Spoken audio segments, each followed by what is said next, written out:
I'm 74. 74. You just turned and I turned 62 November. And action. Action. Ah, Hi all, this is Stella, my beautiful wife, who I met I think 5 years ago, just before the COVID lockdown. During lockdown we got quite serious, so much so that in December 2023 yep. we got married 22. and we moved to Maitland. Okay, hi all. We are the Noah residents and we live in Maitland at the Noah house. This is Russell. He's been working here for about, what, 7 years, I think. 7, 8 years or so. No, 7. 7 years. And I met him like, as just a passerby, talking about, just saying good morning, whatever, that's how we met. So we've also been together now for 5 years, married for 2 years, been together for 3 years. And just to clarify, do you met at Noah? We met, yes, Okay. at Noah, but at the gate. No, at the gate. At the gate, not inside. Yes. Yeah, I So- omitted to say that Stella also works in the Selling Seconds shop. And I think she already mentioned I'm the driver Yeah. for Yeah. Noah as well. Well, Yeah. this is the main driver. Yeah, he's the main driver, yeah. Do you want to know about how we actually met? Yes, please. Okay, so You can say. being the driver, I was outside either at the vehicle Yeah. most mornings, and Stella would pass. She would take her two grandsons to school around at St. Agnes, and I would admire them, but I didn't have the courage to. What did you admire? Just everything about her legs, and she's a pretty woman, and I wasn't sure how she was going to react if I asked maybe for a phone number, whatever. So I was very scared of being rejected. So we just greeted every morning, greet. And one morning I suggested to her, can we have coffee can go for coffee sometime? And lo and behold, I wasn't rejected. She said yes, I can let her know or whatever, we can arrange. But we didn't do so immediately for reasons I won't go into. Okay. And you know what I'm so proud of to be associated with Noah, can I continue? Yes, of course. Is that they've got these SEDs, social enterprise development projects, like Selling Seconds, for instance. And then there's the corner cafe. So the residents, it's all residents that's employed there. We've got 2 sewing machinists as well. So they earn a little extra money because obviously everybody knows that the SASSA pension is nowhere near enough to cover one's expenses. You live from hand to mouth. There's no money left over for instance, decent toiletries or the little luxuries. But Noah has given us this opportunity, myself and my wife included, to earn some extra money, which we are so grateful for, because at our age people don't want to employ you Yes. at all. So it's something unique to Noah and the activities that they've got for the other residents. Whoever wants to participate is welcome to participate. Yeah. What do you think is the difference it makes when both of you would live on a SASSA pension, but now you're both working and live on a SASSA pension? What would be life without the workspace in Noah? I'm asking you, Stella. I think we wouldn't get to choose that extra, but that, as you mentioned, that we would like to have, and also to spoil ourselves for a change. Yeah. It's not every day, but at times. And you spoil others as well. And we spoil others as well. I do. Yeah. I know where I can. and especially my children. Sometimes I do what I can. And also I think it's just health-wise, it's good to know, although you feel like, must I go to work today? But it's like, at the end of the day, when you get home, you made it, you know, and it's like, yay, you like had that extra oomph to go to work and to do, and you feel good when you get home to know that, you know, yeah. But wouldn't you say there's a weird feeling to it, to having to work at that age? For me, yes, for me, no, not really. I've been working right through, but here, there, and everywhere. I was at the creche around the corner before Noah, the church there. I was a teacher, creche teacher, and then I also did aftercaring at home when my children lived here in Woodstock. I took care of people that work later hours, and they would come fetch kids like round about up to 6, 7 o'clock. So compare from 4 o'clock right through to 7, I would do after hours. So my shift never ended. Let me tell you something, that when I really got closer to this age, and I realized that I do need that income, because I've been working at pharmacies for many years, but that was up in Johannesburg. I worked at 2 pharmacies a day, evening and then the day, my normal shift. And obviously coming to Cape Town, living with my children, helping them. So like I said, my work never ended. Helping wherever churches, wherever I worked.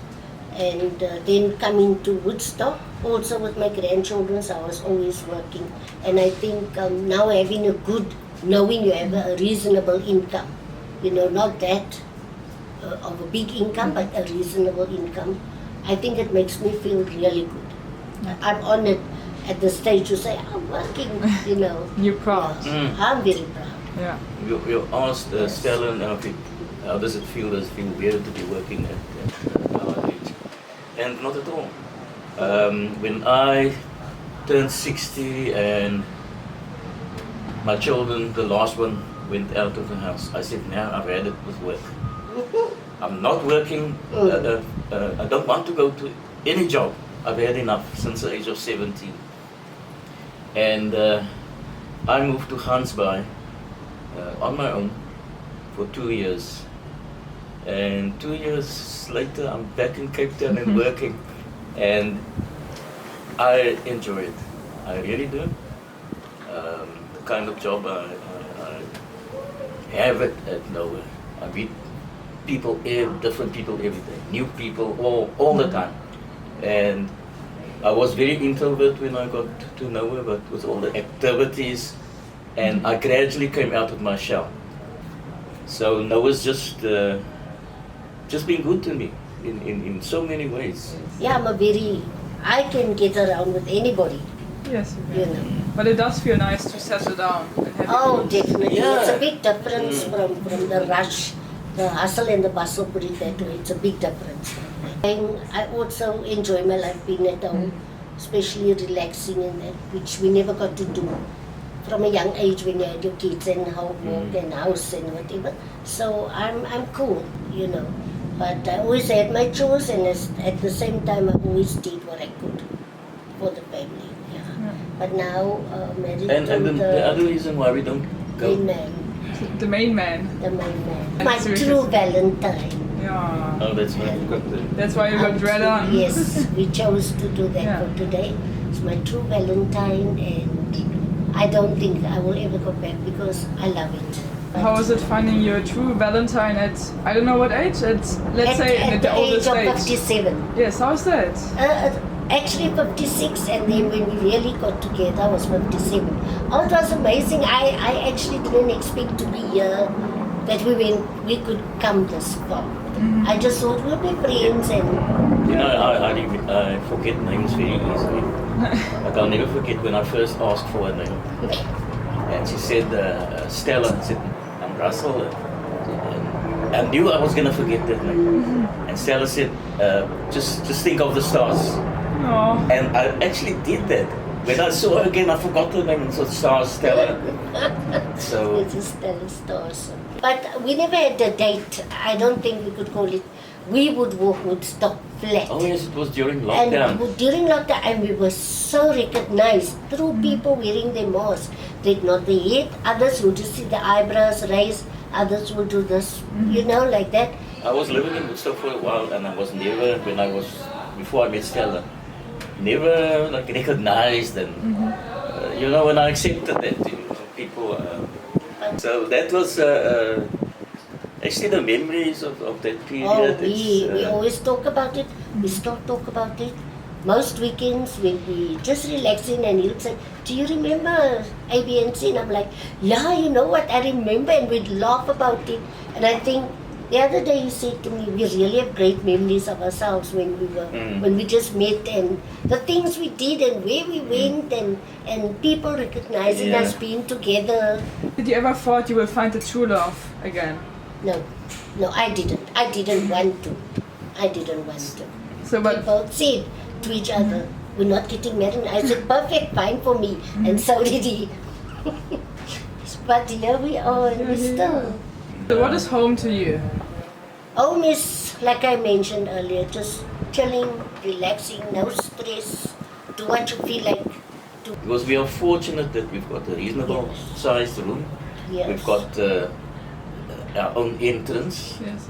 Then we've got an ensuite. You got your own entrance? Yeah, which is one of the few. I think there's only one other room in Noah with an ensuite. Okay. But you still, just to communicate, you're still living with other people in the house? Yes. Yes. What's your house called? With Maitland, Selby. It's Selby Lodge, right? Okay. No, and fortunately too, sorry. No, you can speak. Because I lose my train of thought. Yeah, you can speak. I have to interrupt sometimes. You can speak. Besides the room itself, we are fortunate that we get along with our housemates, and they get along with us. We've never had a fight yet with any of the housemates, even if two of them are not so lekker with each other. Doesn't affect me, it doesn't affect Stella. We treat everybody the same. We're the same. So that's the other, that's a bonus living there. That's true. So it's possible to live as a couple in a communal house as well? Oh yes. Yes. Because I would look. There's one. He doesn't stand up for me. If I'm wrong, he'll tell me, "Look here, I think perhaps you're wrong there." And I would tell him, "No, man, I don't think you should have said that." Then you say, "Really?" We'll think about it. But we made one pact with each other, that we do not stand by each other's side if we are wrong. We correct each other. Very major. So that gives us a chance to settle things with them, or have things sort of in perspective with the residents, because they know we don't take sides. No, we're not rude. But if you're I adding feel up to each other. something is not okay with me, I would tell him, then you tell me, "Well, if you feel so, talk about it." And that's what a healthy we work. relationship looks like. Yeah. And that's what we do. Do you have any advice for younger couples or younger people searching? Ask him.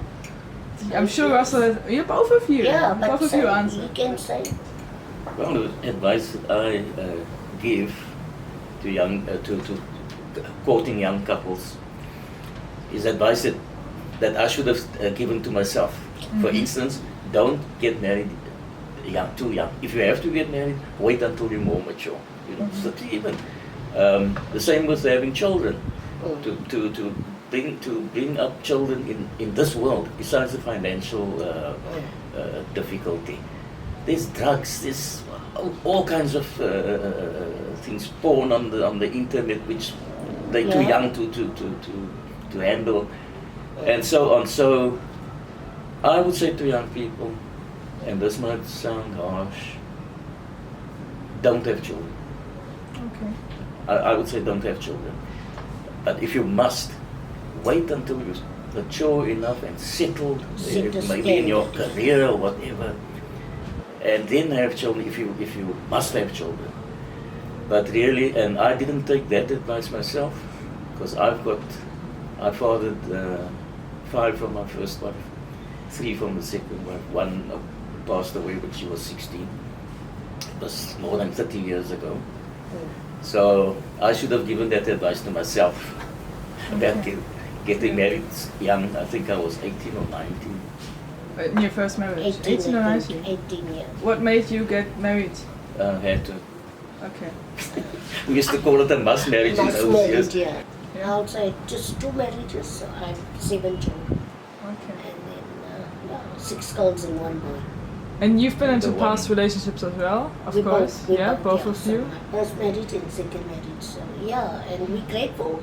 We still have our kids. I love my kids. Even my families, we ask him about my family, or we hectic when we... I still want to ask Stella if you have some advice for the younger people out there. Are you talking about our younger at Noah, or you're talking about the young ones on the outside?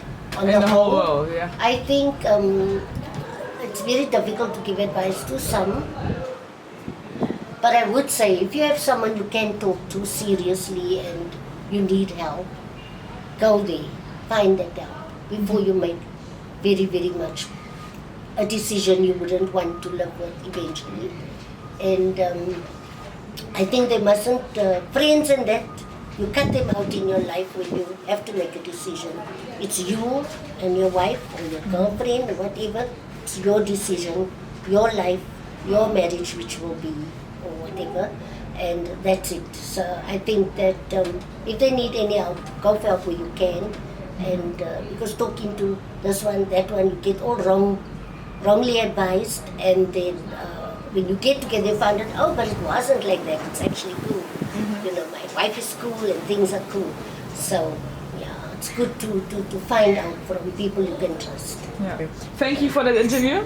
It was lovely. Thank you. Cute couple, Noah. Really. Thank you so Thank much. you. Thank you so much, Lisa.